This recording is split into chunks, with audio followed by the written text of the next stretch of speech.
Craftsman Days are here at Lowe's with big savings on the tools you need. Right now, get a free select tool when you buy the Craftsman V20 2-pack battery kit. Whether it's the backyard, the bathroom, or beyond, Craftsman has the tools to help you power through and get the project done right. Because DIYing is unpredictable, but your tools shouldn't be. Shop Craftsman at Lowe's today. Valid through 6/18 while supplies last. Selection varies by location.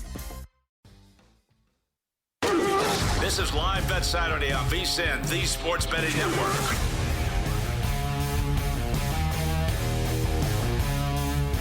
Scott Seidenburg back here with you. This is Live Bet Saturday here on VSiN, the Sports Betting Network. As we got about 10 minutes or so from puck drop of the Florida Panthers and the Carolina Hurricanes from Sunrise, Florida. It is Game 3 of the Stanley Cup Eastern Conference Finals. The Panthers are a minus 148 favorite. Your total is 5.5. It was once plus 110 to the over. It is now plus 102. I actually like I think that we have an opportunity here in this game. And if you can same game parlay it, I think we have the opportunity to have a very fun, anti-correlated parlay that would pay you out a nice chunk of change. I like the under 1.5 goals in the first period, and our guest last segment, Dennis Bernstein, likes that as well.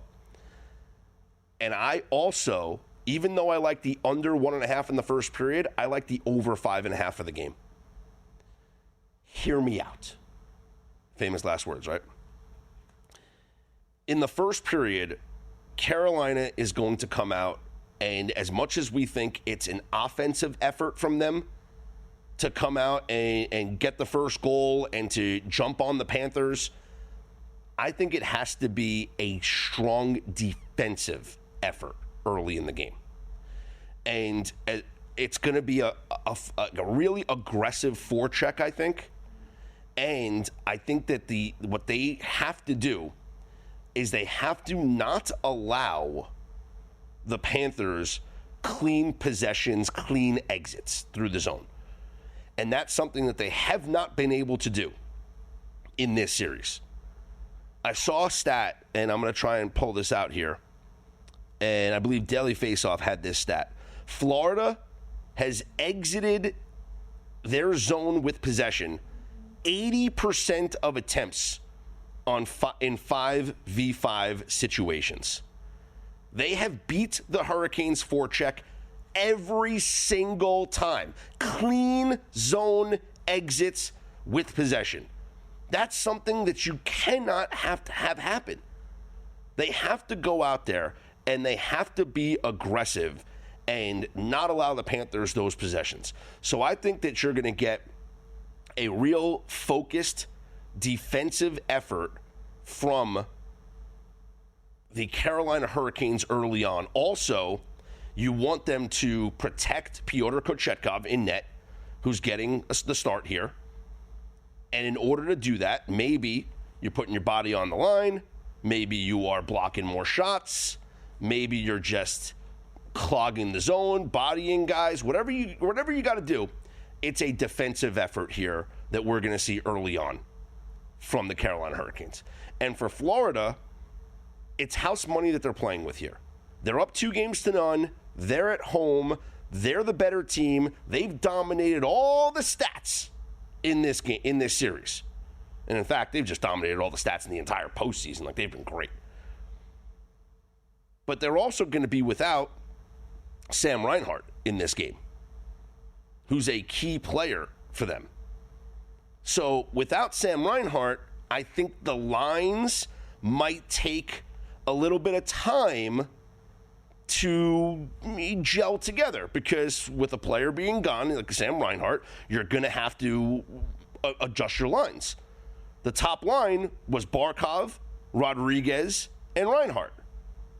And Reinhart has 11 points in the 14 playoff games, 10, and last year 10 goals was the second most on the team during their run to the Stanley Cup.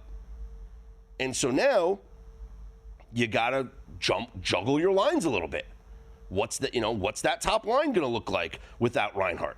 And you got to take some time to kind of figure out how the line's going to come together. And maybe if it doesn't work early on, like Jesper Boquist is going to jump up to that top line, but now Boquist is on the top line, so now the other lines get kind of mixed up. So I think early on from Florida, it's a little bit of a transition period in that first period, kind of get the feel for the game, get the feel for your lines in the game, and then later on in the game, I think they'll have a better opportunity to score some goals. So, I like the under 1.5 goals in the first period. But then, I'd like an over 5.5 of the game. Because these teams are too good to not score. Florida's too good to not score. And I don't exactly trust Kochetkov through the bulk of this game. Yeah, I trusted him. I'm trusting him in the first period, but that's about it. I don't trust him for the whole game. So I think he gives up goals. And you're going to get the best effort from the Carolina Hurricanes here. As, the Orioles just made one of the dumbest base running plays you're going to see. And this is just, it kills an over, but what's the one thing they teach you in Little League? You never make the first or third out at third base. They just made the third out at third base. Something that I always tell, people, whether it's my team or anybody else's team, if you're fast enough to get to third, you're fast enough to score from second on a base hit. Why are you running a third there? He got thrown out. I don't know who it was. Was it Kierstead or somebody? Got thrown out by easily multiple feet. Never make the third out at third base. That's just Little League stuff. But I guess that's what happens when your manager's fired midseason and your team is going down the tank, going down the drain. Anyway, back to the hockey game. Because I like the under in the first period and the over in the full game, you can get that same game parlay right now at a negatively correlated parlay I'm seeing on DraftKings plus 450. And again, with these negatively correlated parlays, it's, you're not getting the same, you're getting a bigger payout here. Let me see what FanDuel allows you to do. Let's see, first period. Let's see. First period total. Do they even have it here? I can do the full game. So DraftKings has it at plus 440. And I'm trying to see if we can price it someplace else to see if we can get, a jacked up payout somewhere else. But I like, let's see, FanDuel plus 423 on FanDuel. So the better price is at DraftKings. Plus 423 FanDuel, plus 440 on DK. That's what I kind of like it. I think it's very easy to hit. The under 1.5 goals in the first period and the over 5.5 for the full game. Negatively correlated, jacked up payout, and I could see a path to easily cash both these bets. So I'm going to go ahead and play that, and we're going to price it out. I'll have to price it out at MGM here in Las Vegas because we don't have the access to it. But let's price it out at MGM and see if they allow you to do this parlay. I like it. I really do. I think we're on to something here. Again, we go under 1.5 goals in the first period, and that would be my best bet if you're just doing one standalone bet, or bet both of these separately. I like them both. But I think that we get a good effort from Carolina as far as their defensive intensity early on, and I think that we get goals eventually later on in the game once Florida kind of figures out the flow of their adjusted lines without Sam Reinhart playing in this game tonight. So, best bets we're going to give out here is going to be the under 1.5 goals in the first period. That was one that our guest earlier, Dennis Bernstein, is on as well. And I do like the over 5.5 for the game, too. If you put those together in a negatively correlated same game parlay, you get plus 440 up on DraftKings right now. Under 1.5 goals first period, over 5.5 goals for the game. And another fun way to play this, and this is something that our hockey analyst up at vsin.com, Jonathan Davis, wrote in his article today, is something that we've looked at with a lot of these playoff games, and that is betting both teams to win by 1.5. Because if you look at the games in these playoffs, we've had most of them decided by 2 or more goals. So 50 out of 73 playoff games, 50-23 is the record, have been decided by 2 or more goals. When the favorite has won those games, 32-14. So 32 out of 46 games when the favorite has won has been by 2 or more. But overall, 50 of 73 games have been decided by 2 or more goals. So you can just look at the odds for both of these teams to win by 2 or more goals. And you take right now, the Panthers minus 1.5 is plus 154. And if you want to go the other side, Hurricanes minus 1.5, that is plus 310. So now you get 2 bets here. One at plus 154, one at plus 310. And again, huge shout out to Jonathan Davis, who's been writing this stuff up on vsin.com. It's a great point. 50 out of the 73 playoff games have been decided by 2 or more goals. So I'd go ahead and play that as well. Minus 1.5 for the Panthers, plus 154. Minus 1.5 for the Hurricanes, plus 310. And our anti-correlated same-game parlay with our 2 best bets. Under 1.5 in the first period, over 5.5 for the full game. That's at plus 440 right now up on DraftKings.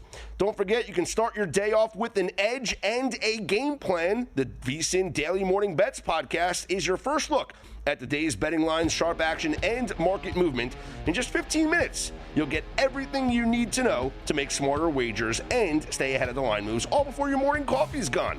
Hosted by VSiN's team of trusted betting experts, the Daily Morning Bets podcast is fast, focused, and built for bettors like you. Listen to the VSiN Daily Morning Bets podcast wherever you get your podcasts, or get it on the VSiN Watch app. The sharpest way to start your betting day is the VSiN Daily Morning Bets podcast. I'm Scott Seidenburg. It's live. Shop the Sherwin-Williams Memorial Day sale and get 30% off paints and stains May 16th through the 26th. With prices starting at $34.29, it's the perfect time to transform your space with color. Whether you're looking to revamp your bedroom, living room, or home office, we have you covered with bold hues, soothing neutrals, and everything in between. Shop the sale online or visit your neighborhood Sherwin-Williams store. Click the banner to learn more. Retail sales only. Some exclusions apply. See store for details.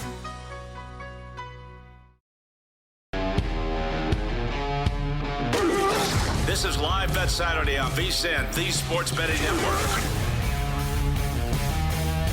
Back here on Live Bet Saturday. I'm Scott Seidenburg on VSiN, the Sports Betting Network. We are underway in Florida, so we will track the action there between the Panthers and the Hurricanes. Again, we are on the under 1.5 goals in the first period, so we're about a minute and a half in. Looking good. No score just yet, but we'll keep you updated on all the action there. We still got about a half an hour maybe to go before tip-off of Minnesota OKC. It is game number 3 of the Western Conference Finals, with the Thunder having a 2-0 lead. And joining us right now on the Progressive guest line to break it all down from FTN Network is Sam Shaduri. Sam, thanks so much for joining us here on VSiN. And one of the angles that I was looking at for this game is backing the Timberwolves in the first quarter, thinking obviously it's the desperation spot of all desperation spots, right? Down 2-0 at home. It's the zig-zag that we always talk about in the NBA playoffs. I don't like them to win the game per se, but I do like them to come out with a strong effort in the first quarter. What do you think about Minnesota's chances to start off fast here against OKC? Yeah, I think that's a much better way to play it. Honestly, I was pretty shocked looking at the spread. You can see it anywhere from 2.5 to 3, just because from what we've seen in the game, just OKC pretty much just not even playing the fourth quarter. But I mean, even this series alone, they are in it pretty much the entire first half. You sort of see the game get away in the third quarter, but then you have, again, the desperation spot at home. So I do really like that. I think we are going to see some rotation changes. And I mean, OKC is always great at the half, making adjustments at halftime. So I always did like Minnesota. I like what I've seen from the first half, but especially at home, again, down 0-2. I really like that spot. Yeah, I think that, like I said, I think we this is the effort that you have to have here to start out. And I just looked through my database here, which goes back to the 2010 postseason. In game number 3, if you're down 0-2 at home, you are outscoring your opponent by 1 point in the first quarter. So the first quarter, you do have an edge. And if we do look just more recently, since I like to do post-COVID, so since the start of the 2021 playoffs, you're pretty even throughout the course of the game. You're 12 and 1 ATS, but in the first quarter, you have a slight edge, almost 1 full point of advantage in the first quarter. So I'm going to go with the Timberwolves here in the first quarter. Now, to that end, Sam, you mentioned we might see some lineup changes or some minutes change. How are you going to attack this game from a prop standpoint based on the changes you think will be made for the Minnesota Timberwolves? So I'm sort of light on Minnesota as a whole today, just because I can't really confirm. It's more of just a gut feel, and I mean, the data backs it up as well. I do think that we are going to see a lot more Mike Conley in this series, and I mean, I'm pretty surprised that we haven't seen his minutes start to ramp up in the postseason as a whole. I understand that Minnesota has pretty much dominated the previous series coming in, so I guess they were fine going with the normal rotation, but overall in this series, I think I want to say Mike Conley is a plus 19. Just, I mean, both games combined. So it really doesn't make sense why you'd be subbing him out for Dante DiVincenzo when it's such a massive discrepancy. So again, in a desperation spot, I do think that we are going to see a lot of Mike Conley. But again, I can't really confirm that. So kind of light on the Minnesota side, except for a couple unders that I'll touch on. So what do you like then for OKC? Like, what's your favorite prop bets here on this game? Well, OKC, I'm going to start with, I mean, this has been an absolute wagon just throughout the entire postseason and back to the regular season. I really like Jalen Williams more as a playmaker. I'm looking at his over 4.5 assists. You do have to lay some juice, minus 145 on ESPN, but you look at the data overall in the season, he's over this line at 62% of the time. And in the postseason, he's missed it only twice, 11 out of 13 games overall. But my favorite part is he's been even better on the road. Going back to the regular season, he has at least 5 assists in 71% of his games, averaging 5.6 assists per game. And he has yet to miss this line on the road in the playoffs, averaging 6 assists on 12.6 potential assists. So he's really taken on a huge role as a playmaker. And I mean, Shea's getting his as well, but I really like what I've seen out of Jalen. And I mean, the matchup could be better. Minnesota overall, including the postseason, allows the 8th fewest assists to opposing shooting guards. But Jalen Williams now, including the playoffs going back to 2 seasons, he's hit this line in 6 consecutive games against the Timberwolves, averaging 6.2 assists per game. So yeah, you have to lay some juice on there. But like I said, this is just an auto play for me. It has been throughout the regular season. It's been even more profitable in the playoffs and specifically on the road. So I'm just going to keep going back to it here. So Jalen Williams over assists. If you have a book that offers like 5+ or 5.5, would you take a look at a 5.5? Would you take a look? I guess what I'm asking here is, if you like it so much, any interest in like an alternate line? So instead of laying the juice on the over 4.5, if you can get an over 5.5 at a reduced price, or maybe even some plus money, or maybe taking like the 6+ or the 7+ and going for a plus money chase, would you look at something like that possibly? Yeah, so I would say in terms of priority, obviously I would lay the juice on 4.5. Anything with minus 150 or better, I would take. And then if you can't get that, I would first look at rebounds and assists. I would start with 10.5 rebounds and assists. Then I'd probably actually go to 11.5 rebounds and assists if you can't get the 10.5. And then I'd say you'd go to the 6+ assists, and you can ladder it from there. Just because another thing in the postseason is his rebound rate has been through the roof relative to the regular season. So I do like to add it out with rebounds and assists, and you can find 11.5 at plus money as well.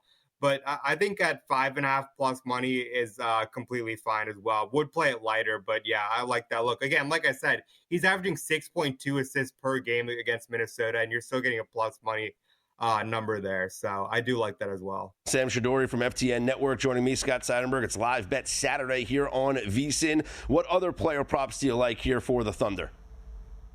Yeah, this is going to be a double fade, more of a correlated play on Jaden McDaniels under 6.5 rebounds, which this line, it kind of confuses me. So throughout the postseason and even in the first 2 games of the series, his rebound line has been at 5.5, pretty heavily juiced to the over. And then he grabbed 2 boards last game, and then we get a 6.5 rebounds line, which really doesn't make sense to me. You look at him on the season, he's under this mark 65% overall. And then when you have the team at near full strength with Julius Randle, Rudy Gobert, Mike Conley, and Dante DiVincenzo all active and playing, he's under this line in 78% of games, including the postseason, averaging 4.8 rebounds overall and down to 4.6 rebounds at home. So again, I'm just going back and forth. I really don't know why this line is available. In the playoffs, he's under this mark in 9 out of 12 games. That's 75% of the time. And he has more than 5 rebounds, or he has 5 or fewer rebounds in 4 out of 5 games at home. So again, that's an 80% hit rate. And yeah, it's not minus 130. It's not crazy juice again for an 80% play at home. And then against OKC specifically, since entering the league, he's played them 17 times. He's been over this mark only twice. So really like this play on Jaden McDaniels. And this one, the under 8.5 rebounds and assists, this is something that I like to do with guys that aren't really much of a playmaker. I know specifically like yesterday, I did the OG Anunoby under rebounds and assists as well, just with guys that you can sort of bank on the low assist rate.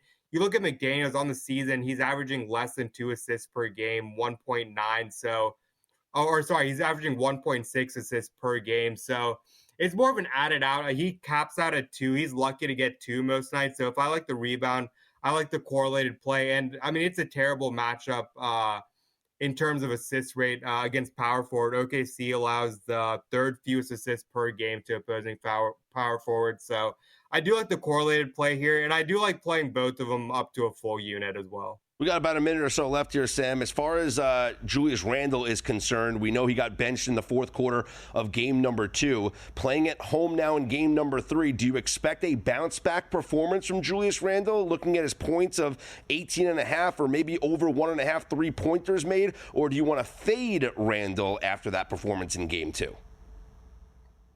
I think I lean more towards backing Randle. I think it's just the OKC game plan. I mean, they got destroyed by Randle in the first half, locked down in the second half of game 1, and then completely played him off the court last game.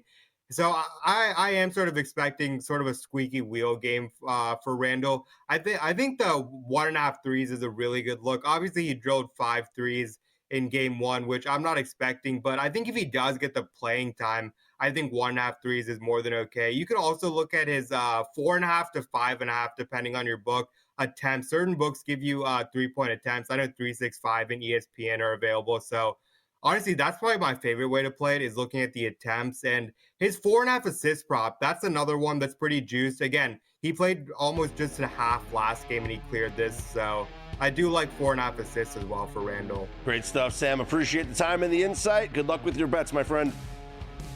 Appreciate it. Thanks for having me. There he is, Sam Shadori from FTN Network. Hey, if you're ready to get in on the action, First Bet has you covered. Visit firstbet.com. That's the number 1 stbet.com. Use promo code VSIN200. Score a 20% rebate on all your wagers for the first 60 days up to $200. Start betting on hundreds of thrilling horse races every day at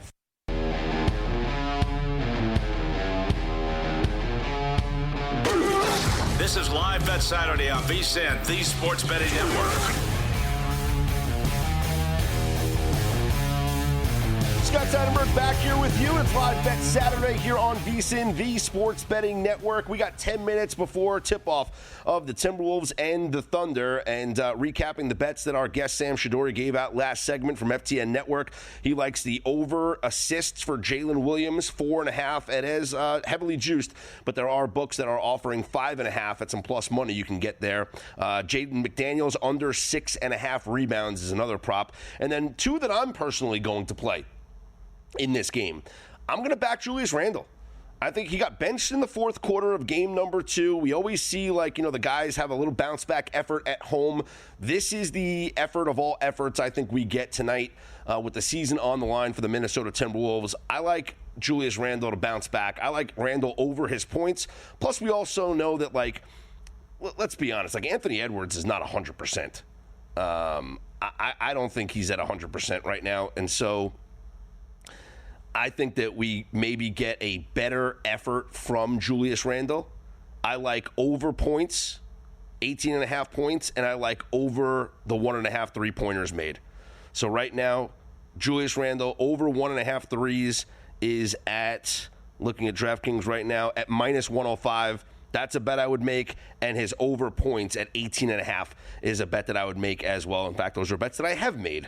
It's minus 120 at DraftKings on the over 18.5 points. But I already bet the over points for Randle and the over 1.5 3-pointers for Julius Randle. And here's an interesting angle that I'm actually going to look at here.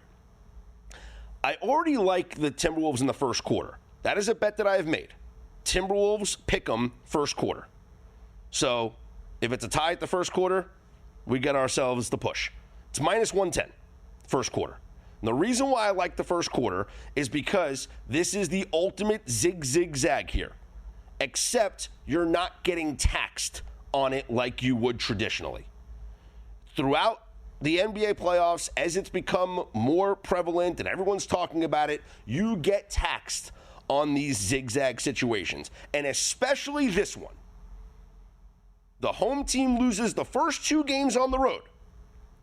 Game 3 is that bounce back spot where you get the ultimate tax, where the spread for the game is what it is for the first half. But here we have a situation where the Wolves are a dog at home. And so I expect an effort from them early in the first quarter. Timberwolves, money line, it's minus 110. If it's a tie game after the first quarter, you push your bet, don't worry about it. Now, if you can get a plus a half a point, lay a little bit more juice, minus 120 or so, I'd play it. This way, if it's a tie in the first quarter, you get yourself the win at the plus a half a point. But I'm on the Timberwolves in the first quarter. I look through the history of my database here. It goes back to the 2010 playoffs. Game 3, you lose the first 2 games on the road. How do you do in game number 3? Well, you are 93, 78, and 3 against the spread. That's 54.4% ATS. It's okay, pretty good. In the first quarter, you are outscoring your opponents by 1.7 points per first quarter. In the second quarter, you are outscoring your opponents by 1 full point. In the third quarter, you are actually being outscored in the third quarter and outscored in the fourth quarter. But the first quarter and the first half, you have the edge. Now, if we look specifically in recent history, so since the start of the 2021 playoffs, the home teams down 0-2, 12-12-1 ATS. Not great. But in the first quarter, outscoring your opponent by 1 full point in the first quarter. In the second quarter, you are outscoring your opponent by 0.4. You are being outscored by 1.2 in the third quarter, and you are being outscored by 0.4 in the fourth quarter. So you're being outscored in the second half, and you are just barely outscoring your opponent in the second quarter. The first quarter, the biggest margin is the first quarter. And so that's what I'm going to look to take advantage of. Timberwolves starting out early, winning the first quarter. And if you've been listening to the show, this is something that we've been keeping an eye on throughout these playoffs. Been playing a lot of first quarter plays. Hit the Pacers first quarter under their team total in the game against the Knicks, game number 2, because that's something that we have been tracking. Teams that win game 1 on the road, in game 2 on the road, they all go under their team total in the first quarter. It's now 7-0 these playoffs, and it's been averaging, prior to the 24 that the Pacers scored yesterday, it was averaging 16 points in the first quarter. Pacers team total in the first quarter was 26 and 26.5, and they went under, scoring only 24. So that cashed. I'm looking for the first quarter effort here from the Minnesota Timberwolves. And I'm actually going to look at something now. If we say that you are an underdog at home, how do you do in Game 3? Well, since the start of the 2021 playoffs, you are 5-5-1 against the spread if you are an underdog. In the first quarter, even. Second quarter, even. Third quarter, you're being outscored. Fourth quarter, you're being outscored. So when you're a dog, now let's forget about the 2021 season. Let's just look going back to 2010, I guess. If you were a dog in game number 3, 38, 40, and 1 ATS, so not good. So you're dogs for a reason. And same thing, you're even in the first quarter. Slightly down by 0.1, 0.2 points. I think the first quarter is where we have to expect the effort from the Minnesota Timberwolves. So, my best bet on the game is Minnesota first quarter money line, minus 110 up on DraftKings. My best props for the game are going to be backing Julius Randle. So we're going over 18.5 points for Julius Randle, over 1.5 3-pointers made for Julius Randle. Now, I mentioned a fun way to play this. If you could find player points in the first quarter, because we like Minnesota in the first quarter. And so I want to bet Julius Randle points in the first quarter. How about that angle? I already like Randle to go over his point prop. And I like Minnesota to cover in the first quarter, to win the first quarter. So now let's look at Randle, his points in the first quarter. It is, let's see. So on DraftKings, they do the 5+, 6+, 7+. So essentially, you're betting him to have over 5.5 points in the first quarter. You can bet over 4.5, which would be 5 points at minus 135. You can bet the 6+ at plus 115. But how about over 4.5 points in the first quarter? That's minus 135, 6 or more. So the 6+. So you win if it's 6+. That's plus 115. He could hit 2 3-pointers in the first quarter. And then we cash our over 1.5 threes made, and we cash him to score in the first quarter. So that's an angle that I'd be looking at as well. A player points prop in the first quarter. I think Julius Randle, based on what happened in game number 2, where he's benched in the fourth quarter after he had a terrible game, bounce back game from Julius Randle here in game number 3. I don't know if it leads to Minnesota winning the game. Frankly, I don't have a take on Minnesota winning this game. My take is on Minnesota winning the first quarter. And so I would go Julius Randle over the points in the first quarter if that's a bet that you can make at your book. Again, DraftKings has that, the 5+ or 6+. If you want to do the 6+, it's plus 115. 5+, minus 135. I'd recommend those bets as well. I want to tell you guys about Edge Boost, the first ever bank account built for bettors, ensuring all gambling transactions are approved. No usage fees, no minimums, and you can earn cashback rewards. 100% approval for all betting deposits. Sign up today at edgeboost.bet with promo code LIVE. Deposit $25 and Edge Boost will match the deposit. That's edgeboost.bet. We are moments away from tip-off of this game, so get your bets in now. We are on the first quarter. Timberwolves in the first quarter, and we are on, as I mentioned, the Randle props, over 18.5 points, over 1.5 3-pointers made, over 4.5 points, or over 5.5 points in the first quarter. And other bets that our guest, Sam Shadori, gave out earlier, Jalen Williams, over 4.5 assists, Jaden McDaniels, under 6.5 rebounds. We have a goal in Florida as the Panthers have opened up the scoring over the Hurricanes. They lead 1-0. There's 4 minutes and 30 seconds left to go in the first period, and we are sweating our under 1.5. We need no more goals for the remainder of this first period to cash our under 1.5 in the first period, and then we just root for our over 5.5 for the full game. In fact, your live number right now is at 5.5, but it is at plus 135 to the over as your live betting line right now. Again, 4 minutes and 30 seconds left to go in the first period. Panthers lead 1-0 over the Hurricanes. Game 3 of the NHL's Eastern Conference Finals. We'll update you on the Major League Baseball scoreboard and the start of the Timberwolves Thunder game coming up next. I'm Scott Seidenburg, right here on Live Bet Saturday on VSiN, the Sports Betting Network. For the ones who get it done, the most important part is the one you need now. And the best partner is the one who can deliver. That's why millions of maintenance and repair pros trust Grainger, because we have professional-grade supplies for every industry, even hard-to-find products. And we have same-day pickup and next-day delivery on most orders. But most importantly, we have an unwavering commitment to help keep you up and running. Call, click Grainger.com, or just stop by. Grainger, for the ones who get it done.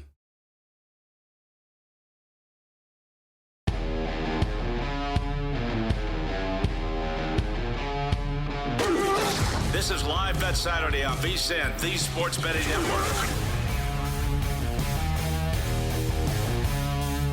Good start here for the Minnesota Timberwolves, an 8-0 lead over the Oklahoma City Thunder, as we are on the Timberwolves in the first quarter. And as I say that, the Thunder just make a 3, so it's 8-7 Timberwolves over the Thunder. The other thing that we are on that I like what I've seen early here is Julius Randle is being aggressive. Through the first 3 possessions of the game for the Timberwolves, he's taken 3 shots. He's got 4 points already. So Julius Randle is 2 of 3, and he's got 4 points out of the first 8 for the Minnesota Timberwolves. The other points, 2 by Jaden McDaniels and 2 for Anthony Edwards. So 8-7, the Timberwolves lead the Thunder early on here in the first quarter. Chet Holmgren made a 3.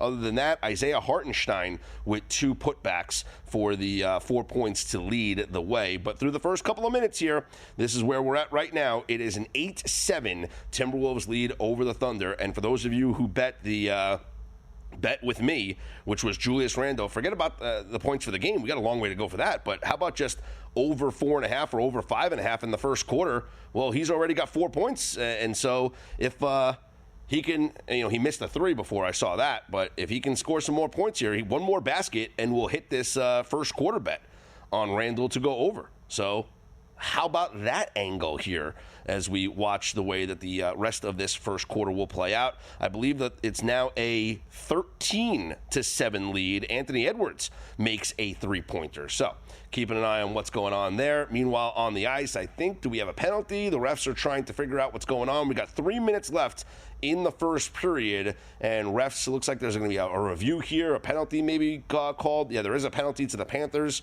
So we got a player in the box, and they are going to the headsets, the officials, so they might be reviewing to see if it is maybe a double minor or something going on here. But I don't know what the penalty was. Okay. Now, so they're reviewing. This was a dangerous hit from behind here. That player was falling, but the player was falling in front of him. And then a big hit to the back of the player sends him headfirst into the boards. So dangerous hit there on the ice, as I guess they're going to review to see if this is a major penalty or not. I believe it was on the penalty. Got to see who the player was on. But they're reviewing it to see if it is a major or just a minor penalty. And I see the power play icon up on the boards, but not sure. Guys, can you tell me if that's a 5-minute or a 2-minute? It is. You know what? It is a 5-minute. Luosterainen gets a game misconduct. My goodness.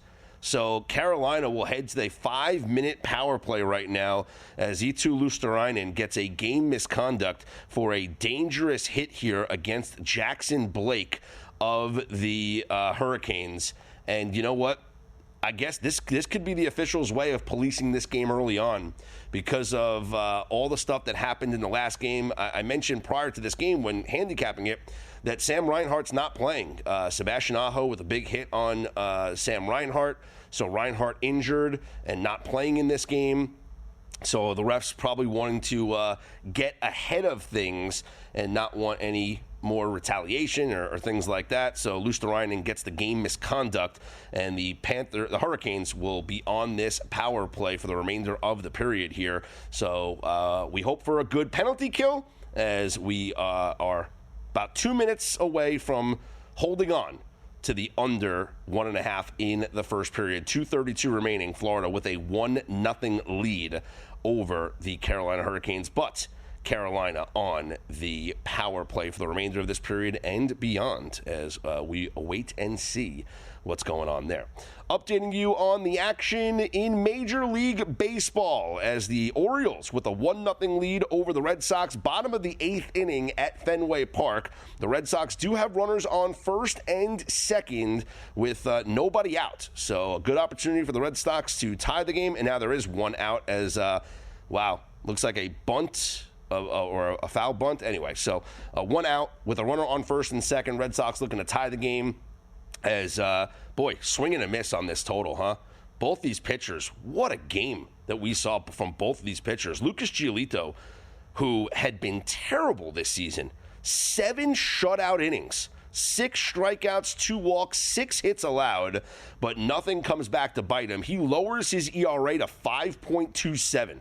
Think about how bad he was this year, that 7 shutout innings lowers his ERA to 5.27. Meanwhile, Trevor Rogers making his first start here, or his 2025 debut for the Orioles, coming off an injury. Last time we saw him was August 19th of last season. That's the last time we saw him on a major league mound. And Rogers goes out and throws 6 1/3 shutout innings, 87 total pitches, 5 strikeouts, no walks, only 2 hits allowed. And listen, sometimes you handicap a game, it just doesn't turn out that way. Both these pitchers absolutely defied my expectations. Rogers looked incredible. As I mentioned, his first outing since August of last year. Sometimes these guys coming off injuries are really good fade candidates. We saw it this year, fading Kershaw off of his injury in his first start, fading George Kirby of the Mariners in his first start off an injury. So sometimes the guys come back and they're not ready, and sometimes they come back and they dominate like Rogers did here. And who knows, maybe a little bit of fatigue from both teams after playing the doubleheader. Game 1 earlier today, which the Red Sox won in walk-off fashion. Red Sox hoping to win this one in come-from-behind fashion as we are in the bottom of the 8th inning, 1 out in the bottom of the 8th. Sir Anthony Dominguez is coming on to pitch for the Orioles, and up at bat is Jarren Duran. So you got the top of the lineup here for the Red Sox. 1-0 Baltimore. It is 1 out, bottom of the 8th inning, runners on first and second. And let's see, Red Sox on the live line right now, plus 110 to win the game. Live total is at 3.5, plus 140 to the over. So if you think Durant can come through here, or the Red Sox can maybe, get something in the bottom of the 9th, we'll see. But plus 110 on them. Meanwhile, elsewhere, the Mets have a 4-2 lead over the Dodgers as they had a chance for a big inning, but Marte got thrown out at the plate in the bottom of the 5th, I believe it was.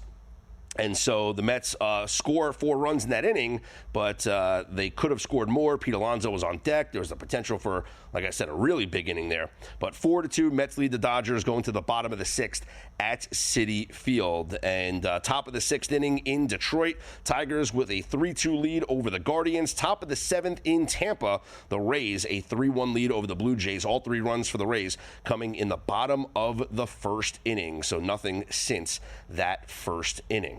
Checking back in on the Timberwolves and the Thunder, and a good first quarter so far for Minnesota, doubling up the Thunder 18-9 with about 5 minutes to go in this first quarter. So the Timberwolves first quarter off to a really good start. Julius Randle only has 4 points. Anthony Edwards, 12 points on 5 of 6 shooting, 2 of 3 from three-point range. So how about Ant-Man coming through here with his team's season essentially on the line? 12 points in the first quarter. If you bet Anthony Edwards to go over his first quarter point prop, he has hit that with ease. 5 of 6 from the field, 2 of 3 from three-point range. Off the bench, Dante DiVincenzo has made the first 3 that he took.